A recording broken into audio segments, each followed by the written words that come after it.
One concept you talk about in Dreaming with God, it really helped me, and I'd like for you to talk about it. Is kind of how you approach the idea of the already and not yet. Is sometimes I would pray for people, and kind of while I was praying, use it as an excuse. I was about to tell them, well, sometimes the kingdom doesn't come, and you kind of talk about protecting your heart and strengthening yourself in the Lord. Could you talk about that some? I don't remember what I wrote. So Okay, I don't remember the exact phrase. Yeah, I don't remember the right, paragraph, but right. but the concept. I grew up hearing a lot. When I say grew up, from early 20s, Right. I would hear people say, "Kingdom now, but not yet," Yeah.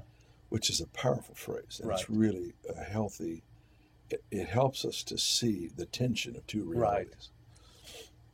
But Jesus never made the statement, Right. and his teachings kind of blur the statement. I think it helps us to compartmentalize certain things. Right. It's helpful.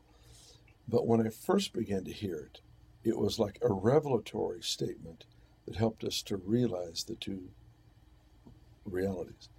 When I hear it mentioned these days, it's always to help people not get their hopes up. Right. It's, in other words, we don't get it all now. Jesus never taught that. Mm-hmm. He blurred that line between time and eternity. He did it constantly with what he would teach and what he would say. He never came, when he said, pray this way on earth as it is in heaven. He never said, I don't plan to answer that. Mm-hmm. Or he didn't say, pray it for your whole life. I'm going to answer it when I return. And he didn't. It wasn't that way. He kept modeling what the kingdom looked like, Mm-hmm. and he would teach, and then the miracles would come, or he'd do miracles, and then he'd teach to explain them, Mm-hmm. to put them in their place, in a place of significance. So we have to position ourselves to not create a theology around what doesn't happen. Mm-hmm. Because what happens is we don't get a breakthrough, and we want answers.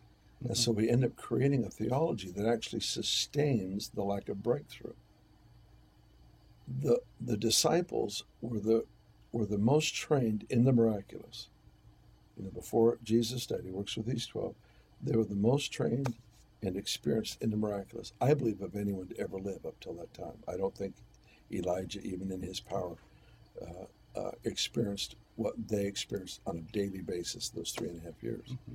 So here they are, the most experienced. They pray for a child. He doesn't get free. They were shocked, which is a new experience, because many of us get shocked when we get a breakthrough, and they were shocked when they didn't have one, And so they went to Jesus, wanting to know why. They wanted to know why, because this is supposed to work. And Jesus then told them, this kind of only comes out with prayer and fasting.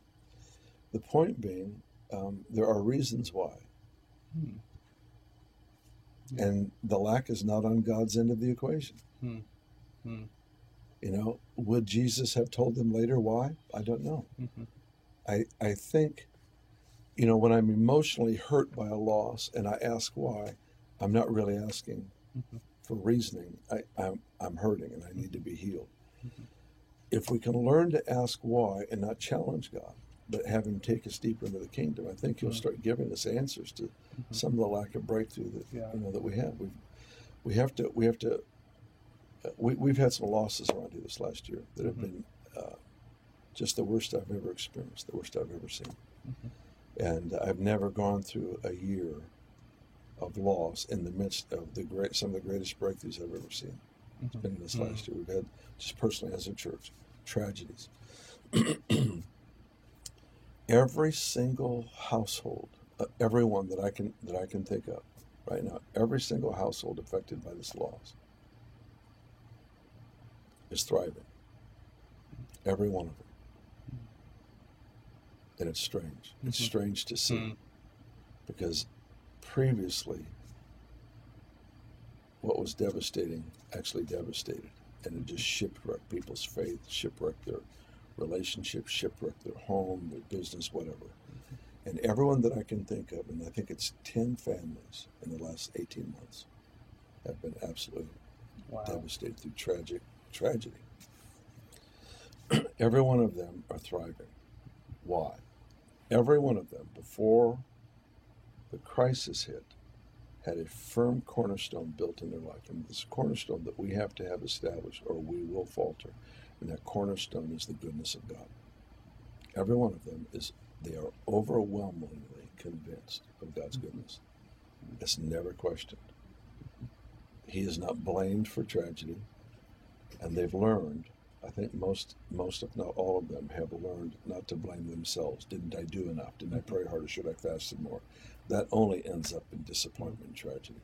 So if we can keep ourselves from building a theology that sustains the absence of miracles, if we can keep ourselves from blaming God or becoming equally devastating, becoming introspective and doing the guilt thing, the shame thing, well, I should have fasted more, I should have fasted 3 weeks instead of 2, or I didn't fast at all, I should have, whatever it might be.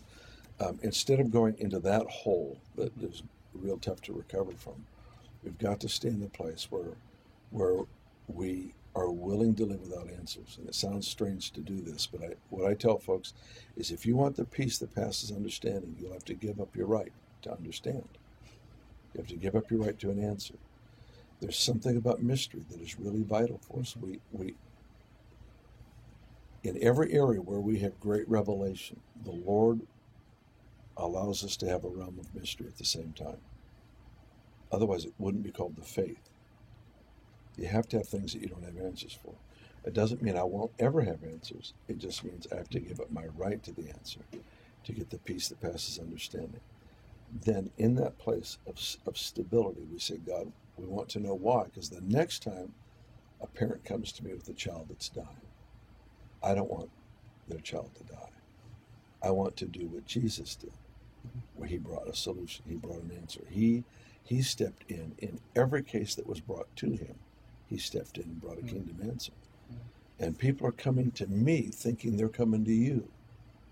And sometimes all they get is what I can give them, which is nothing. And so you've got to do something in me. Give me the understanding, the anointing, whatever it is that I need. I want to go farther in this. Because I want people to leave an encounter with me, an encounter with us as a church family, knowing that they have met with Jesus. And not just that they have met with, people that are committed to kingdom things. Yes.